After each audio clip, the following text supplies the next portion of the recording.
किशोर कुणाल जी, अपना परिवार को एकजुट कीजिए पहले। किशोर कुणाल जी, संजय झा के बयान के बाद अब सवाल यही उठ रहा है कि क्यों नीतीश कुमार इंडिया ब्लॉक से बाहर आए थे। और अब एक नई बात आई है कि क्षेत्रीय दलों को मिलकर अलग से कोई गठबंधन बना लेना चाहिए।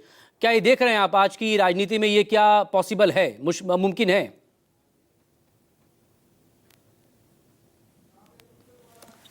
किशोर कुणाल जी, सवाल आपसे।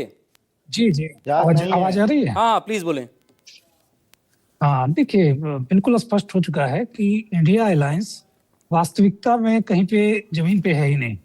इंडिया अलायंस जो ही नीतीश कुमार जी ने इंडिया अलायंस को छोड़ा था, उसी समय इंडिया अलायंस खत्म हो चुका है। नीतीश कुमार जी इंडिया अलायंस के न सिर्फ सरकार थे बल्कि आधार भी थे। लेकिन वक्त बदला और आज आप देख रहे हैं जिस प्रकार से आम आदमी पार्टी के प्रवक्ता इंडिया अलायंस के बारे में अपना मत रख रहे हैं, या ममता बनर्जी जी का ट्रैक रिकॉर्ड आपने देखा होगा। यह स्पष्ट हो चुका है कि ये सारे दल आपस में एक दूसरे के साथ लड़ाई लड़ रहे हैं।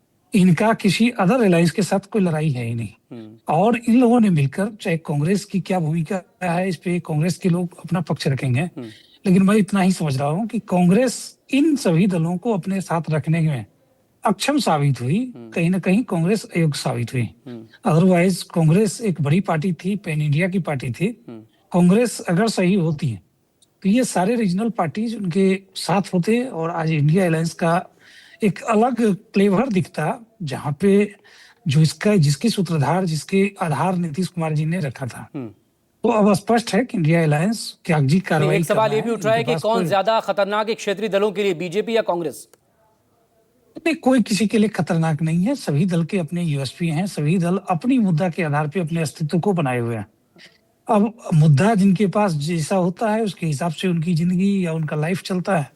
जनता दल यूनाइटेड, जिसका कोर वोट बैंक महज 2% के आसपास है, उन्होंने तकरीबन 32% वोट को फर्टाइल किया है।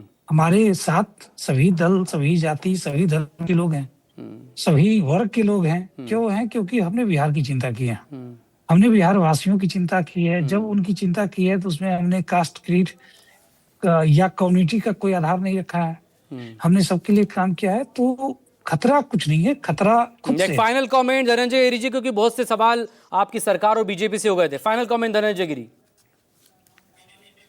कर रहे थे।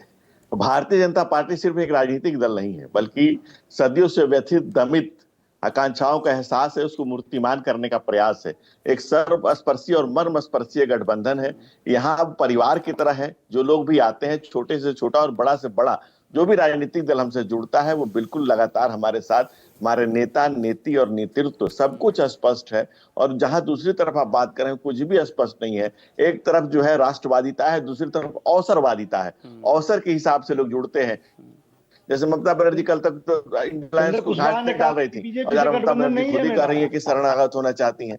और इसी तरह से जो तमाम लोगों की स्थितियां हैं, जिस आप डीएमके की स्थिति देख लीजिए, आप खंड खंड विखंड जिस तरह से हुआ है वो आपके सामने है। दूसरी बात जो कह रहे थे कि बैसाखी पे नहीं, हमारी सरकार। बहुत बहुत शुक्रिया। वक्त इतनी इजाजत दे रहा है, आगे फिर आपसे बात होगी, लेकिन साथ ही इंडिया ब्लॉक